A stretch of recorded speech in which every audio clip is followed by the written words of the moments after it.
So let's do an example here where we see the effect of the shape of an object in terms of rotation. So we've got a chunk of some material, it could be zinc or something like that, has a density of 5.5 grams per cubic centimeter, which is the same as 5,500 kilograms per cubic meter.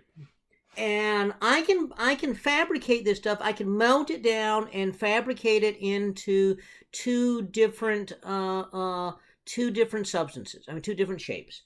So let's say that I have 8.78 kilograms of this stuff, and so I have an option. I can fabricate it into a sphere,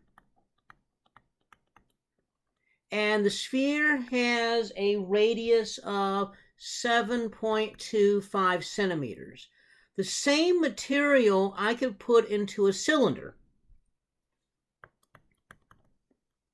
So the cylinder has a radius of 5 centimeters and a length here of 20.3 centimeters. Now, if you work it out, both of these objects have exactly the same volume, and if this is the density, it comes up to that mass. So they both have the same mass. The only difference is the shape. And so if I have the sphere, and I spin the sphere around its center, or I have the cylinder and I spin the cylinder around its center like that, then the question is, well, what is the difference in energy?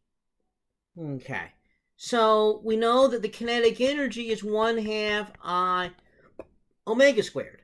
So that means we would need to know the I of a sphere and the I of a cylinder spun around the center of its long axis.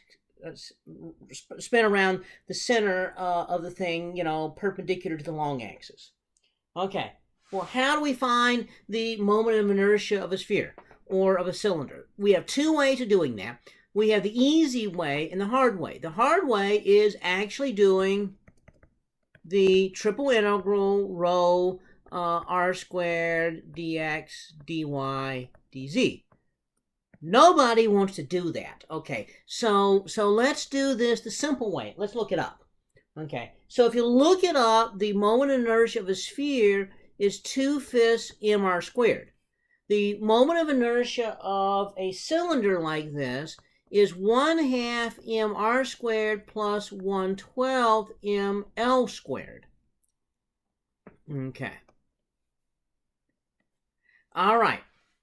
So obviously it's a little more complicated sort of thing because it'd be a more complicated integral. So at that point, then we just plug in the numbers because we have all these numbers right here. So for the sphere,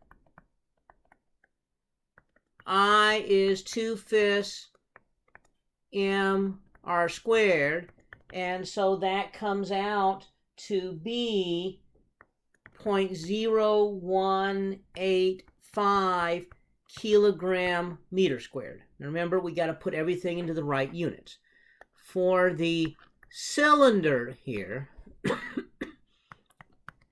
I 1/2 mr squared plus 1/2 ml squared.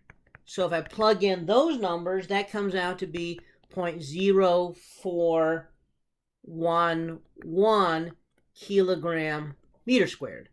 So kinetic energy is 1/2 I omega squared. So for the sphere,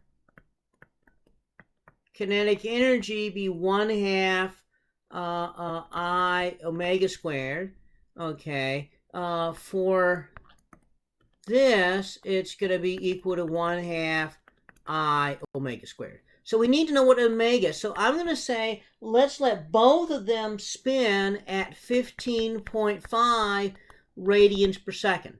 So this spins at 15.5, this one spins at 15.5. So they're identical here other than they're different shapes. Because they're different shapes, they have different I's.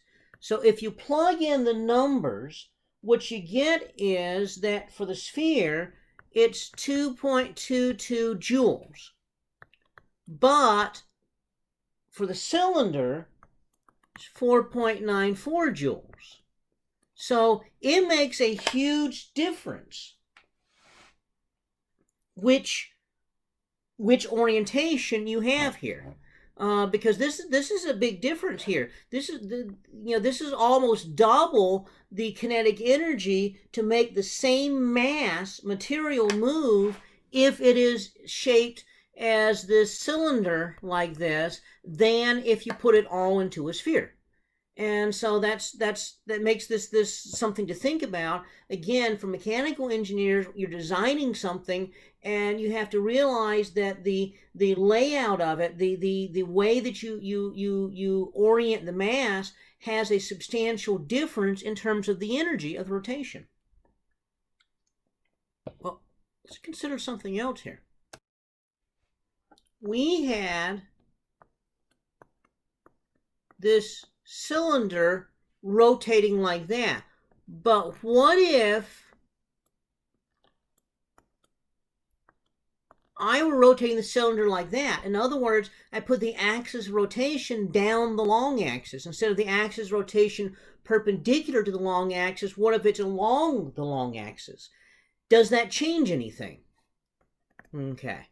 So we already did this problem here where the I turned out to be 0.0411 kilogram meter squared. Let's say that both of these are still rotating at 15.5 radians per second to make it equivalent.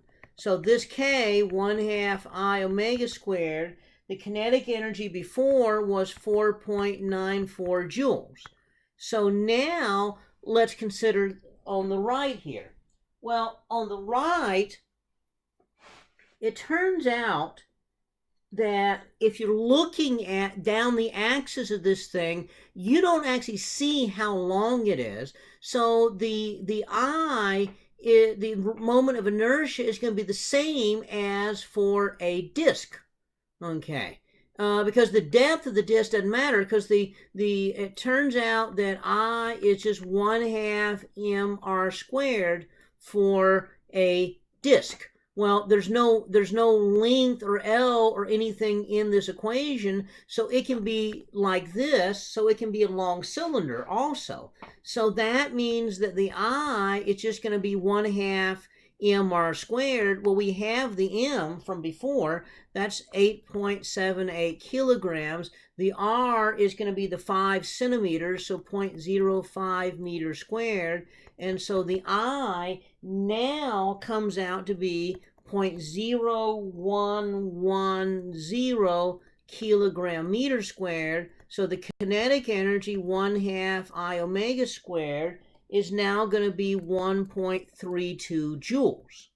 Okay, so we have this blob of material, and we said that it was 8.78 kilograms. And so I have several options. I can make it into a sphere and spin it around a diameter, or I can make it into a cylinder, which I spin around an axis that's perpendicular to the long axis.